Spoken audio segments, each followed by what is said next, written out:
आप देख रहे हैं न्यूज़ 7 हिंदी, राष्ट्र प्रथम। स्वागत है आप सभी का न्यूज़ 7 हिंदी में। रुक करते हैं देश की बड़ी खबरों की ओर। पश्चिम बंगाल के फाल्टा विधानसभा क्षेत्र में पुनर्मतदान के लिए मतगणना रविवार को डायमंड हार्बर महिला विश्वविद्यालय में भारी सुरक्षा व्यवस्था के बीच शुरू हुई। पश्चिम बंगाल विधानसभा चुनाव के दौरान चुनावी अनियमितताओं की खबरों के बाद चुनाव आयोग ने इस क्षेत्र में दोबारा मतदान का आदेश दिया था। भारतीय जनता पार्टी के उम्मीदवार पांडा ने फाल्टा में हुए पुनर्मतदान में कम्युनिस्ट पार्टी ऑफ इंडिया के उम्मीदवार शंभुनाथ कुर्मी को 1,09,021 वोटों से भारी अंतर से हराकर जीत हासिल की। भाजपा की फाल्टा में भारी जीत पर मुख्यमंत्री शुवेंदु अधिकारी ने ट्वीट करते हुए लिखा, बदनाम डायमंड हार्बर मॉडल अब तृणमूल के घाटे मॉडल में बदल गया है। सबसे पहले मैं फाल्टा की जनता को नमन करता हूं, वह दिव्य जनमानस जिन्होंने भारी जनादेश के साथ फाल्टा उपचुनाव में भारतीय जनता पार्टी के उम्मीदवार श्री दुबैशु पांड्या को विधानसभा में भेजा। मैं फाल्टा के मतदाताओं का विशेष रूप से आभारी हूं।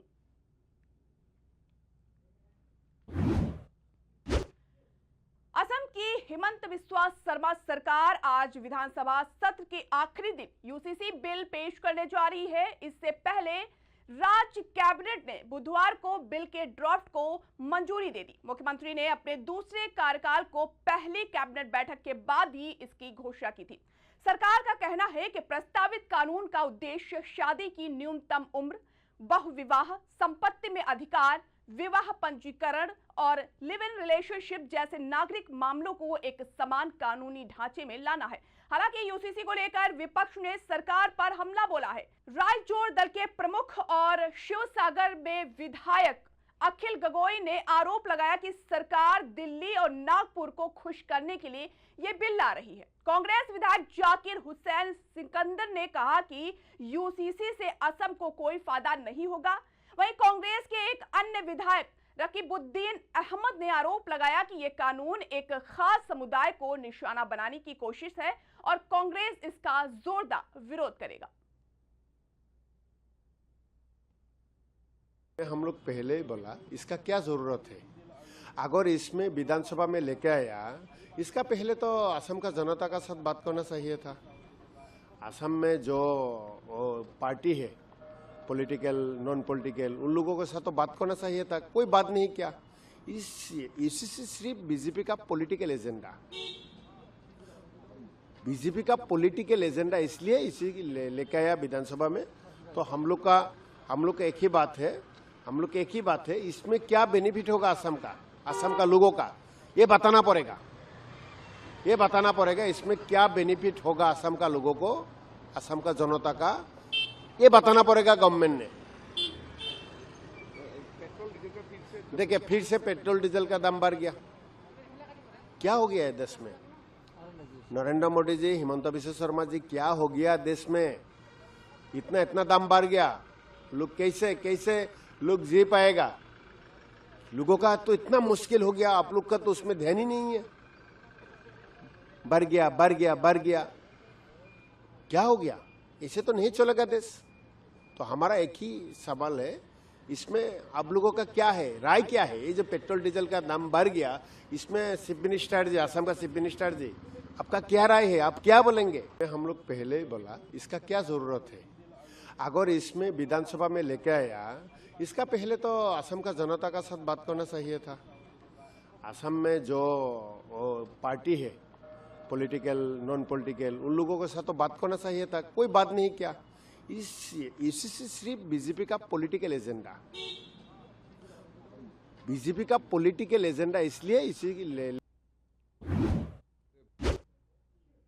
बकरीद के त्योहार से ठीक पहले एआईएमआईएम नेता वारिस पठान ने महाराष्ट्र सरकार और बीजेपी पर जमकर निशाना साधा है। सरकार की सख्ती की ओर लेकर वारिस पठान ने कई तीखे सवाल उठाए हैं। सुनिए बयान। कि भाई पूरे बीएमसी के गाइडलाइंस को फॉलो करते हुए ही पूरी सरकार के जो कायदे कानून नियम बनाए उनको फॉलो करते हुए इतने साल से कुर्बानी कर ही रहे हैं ना। मगर ये बकरी ईद के पहले ही सरकार को सब याद आ जाता है, मक्कों का लगाना, ये लगाना। देखिए हमारा तो साफ मानना है, सारे उलेमा भी बोल रहे हैं, बड़े बड़े लोगों का ये कहना है कि गाय को राष्ट्रीय पशु घोषित कर दिया जाए। भाई एक बार गाय को राष्ट्रीय पशु आप घोषित ही कर दो ना। किसने रोका है बीजेपी को घोषित करने से? कर दीजिए। तो वो जो बेगुनाह बेकसूर बेचारे जो गाय के नाम पे जिनको मार दिया जाता है, हाँ, मॉब लिंचिंग कर दिया जाता है उनका, ये सो कॉल्ड गौ रक्षकों द्वारा, तो वो भी बंद हो जाएगा। कितने बेगुनाह बेकसूर मुसलमानों की जानें बच जाएगी। ये गौ रक्षकों का सब काम खत्म हो जाएगा, जो घूमते फिरते आए दिन किसी को भी शक की बुनियाद पे पकड़ के मारम तोड़ी करते हैं। करिए और लगाइए कानून बराबर, पूरे भारत देश में लग जाए ना। गोवा में तो लेकिन गाय जम्मी, दूसरी जगह मम्मी। क्या करेंगे गोवा का? गोवा का तो उन्हें मंत्री ने कहा था कि अगर कम पड़ गया तो मैं इंपोर्ट करूंगा। और इतना ही नहीं, आंकड़े दिखाते हैं कि भारत देश सबसे बड़ा बीफ का एक्सपोर्टर बन गया है। और यकीन मानो, बड़ी बड़ी जो कंपनियां स्लॉटर हाउस है, वो स्लॉटर हाउस के मालिक के अगर आप नाम देखोगे ना तो सब तो नॉन मुस्लिम है। बंद करो। अरे बीजेपी को फंडिंग जाती है उन लोगों से इलेक्शन के अंदर। ऐसी ऐसी कंपनियां हैं, क्या करेंगे? तमाम कंपनियों को बैंड लगाएंगे? नहीं लगाएंगे। मैं आपको आंकड़ा दिखा सकता हूं गाय इसी के ऊपर, एक्सपोर्ट के ऊपर जो लोग बात कर रहे हैं ना, इतनी बड़ी बड़ी, हर काम इनको सिर्फ मुसलमानों के त्यौहार के टाइम ही दिखते हैं। देखिए ये साफ आंकड़े हैं। ये क्या दिखाते हैं? ये एक्सपोर्ट, हाँ, बीफ के ऊपर जो बात कर रहे हैं ना एक्सपोर्ट की, 11,581.07 किलोग्राम ऑफ शीप और गोट मीट का 2024-25 के अंदर भेजा गया एक्सपोर्ट करके भारत द्वारा। आंकड़े हैं। और यूनाइटेड अरब में भेजा है, कतर, कुवैत, बहरीन। और इंडिया एक्सपोर्ट किया है तकरीबन 12,54,775 किलोग्राम के हिसाब से, मतलब 1.25 billion kilogram, 1.25 billion kilogram of कारा बीफ इन द ईयर 2024-25। और ये मैं नहीं बोलता हूँ भाई, ये पूरे आंकड़े हैं, देख लीजिए। सोर्सेज DGCIS, ये सोर्स है, ये डाटा है गवर्नमेंट का। अब आप इस डाटा को तो नहीं कर सकते हो ना, हाँ? तो कौन कर रहा है ये इतना सब? ये तो हो रहा है ना, तो बंद करिए ना हमेशा के लिए। एक मतलब आप इसको अनाउंस ही कर दो, पूरे भारत देश के लिए अनाउंस कर दो कि ये बन गया है नेशनल पशु। तो कोई ना काटेगा, ना बेचेगा, ना खरीदेगा, ना कुछ करेगा। करिए बीजेपी को, लेकिन सिर्फ और सिर्फ मुसलमानों को टारगेट करना उनके ईद के टाइम के वक्त, ये मैं समझता हूँ सरासर गलत है। ये नफरत फैलाने वाली बात है। ऐसा नहीं चलना चाहिए। सबको अपना त्यौहार मनाने का अधिकार है, सब गाइडलाइंस फॉलो करके ही बनाते हैं ना। तो एक मर्तबा सबको क्लैरिफिकेशन आ जाएगा कि ठीक है भाई, नहीं करना, नहीं करे। कोई भी इलीगल एक्टिविटी नहीं करता। देखिए जो इलीगल है, जो कायदे के हिसाब से गलत है, वो नहीं होना चाहिए। कोई नहीं करेगा, ना कोई करता है। मगर ये बोलना कि नहीं हम ये लगा देंगे तो खाली क्या मक्कों का सिर्फ बकरीद तक ही लगेगा, कि आगे भी एक्सटेंड रहेगा ना? लगाओ ना सबके ऊपर पाबंदी। जिस तरीके से बात की जाए पेट्रोल डीजल फ्यूल की, एक बार फिर से जो प्राइस हाइक हो गया, कैसे देखते हैं? देखिए मोदी जी ने सबको गिफ्ट दिया, 1 महीने में तीसरी मर्तबा फ्यूल हाइक हुआ है। ये आपको मैं दिखाता हूं, मैंने तो उसको अभी ट्वीट भी किया है। देखिए फ्यूल हाइक, पेट्रोल 87 पैसा पर लीटर, डीजल 91 पैसा पर लीटर। 1 महीने में तीसरी बार ये हुआ है।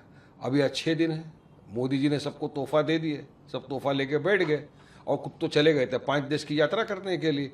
यहाँ पे सबको तकलीफ में डाल दिए, बोले कोई घूमना नहीं, वर्ल्ड टूर बाहर नहीं जाना, डेस्टिनेशन वेडिंग नहीं करना, सोना मत खरीदना 1 साल तक।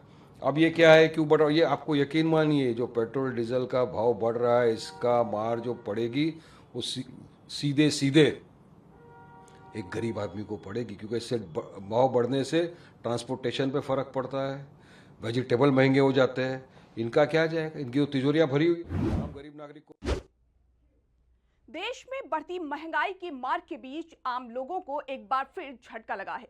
देश में 10 दिनों में आज सोमवार को चौथी बार पेट्रोल डीजल की कीमत में बढ़ोतरी हुई है। आज सुबह 6 बजे से पटना में पेट्रोल की कीमत बढ़ने के बाद 113.40 रुपए प्रति लीटर और डीजल 99.39 पैसे हो गया है। कीमत बढ़ने के बाद सियासत भी शुरू हो गई है। सांसद पप्पू यादव ने एक्स हैंडल से पोस्ट करते हुए पीएम मोदी पर तंज कस लिखा, लगभग 3 रुपए डीजल पेट्रोल का दाम फिर बढ़ाया। बंगाल चुनाव के बाद अब तक करीब 8 रुपए प्रति लीटर दाम बढ़ाए जा चुके हैं। ये तो अभी शुरुआत है। मेलोनी को मेलोडी बांटेंगे और देश के साथ ट्रेजेडी कर जनता की जेब काटेंगे। जनता जिमखाना क्लब बंद होने पर ताली पीटेगी। आ गए ना अच्छे दिन। वहीं आरजेडी के प्रवक्ता मृत्युंजय तिवारी ने कहा कि केंद्र सरकार के द्वारा लगातार पेट्रोल डीजल के दाम बढ़ाए जा रहे हैं। आज फिर दाम में बढ़ोतरी कर दी गई। आखिर ये महंगाई कहां तक जाएगी, ये बीजेपी को बताना होगा। प्रधानमंत्री ने जनता का जीना दुर्लभ कर दिया है। गरीबों की थाली खाली हो गई है। दूध की कीमत बढ़ गई है। खाद्य पदार्थों की कीमत आसमान छू रही है। वहीं आम आदमी पार्टी से राज्यसभा सांसद संजय सिंह ने भी तंज कसते हुए अपने सोशल मीडिया हैंडल एक्स पर लिखा, प्यारे देशवासियों, मोदी जी के लिए आप मात्र एक वोट हैं। चुनाव खत्म, जरूरत खत्म। वैसे अंधभक्त को 200 रुपए तक पेट्रोल खरीदने के लिए तैयार हैं।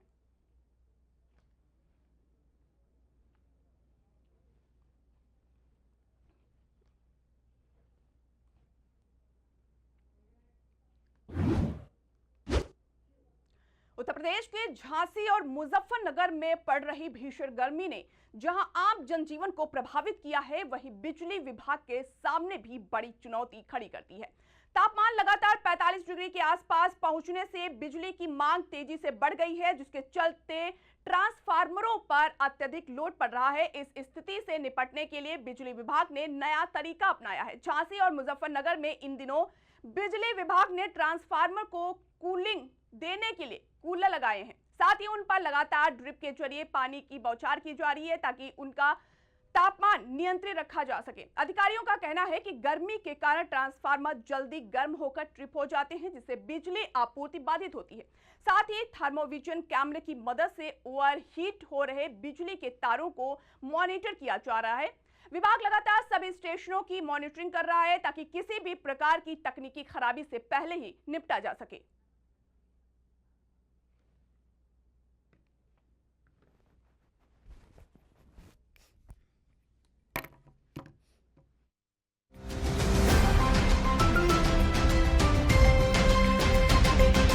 आप देख रहे हैं न्यूज़ 7 हिंदी, राष्ट्र प्रथम।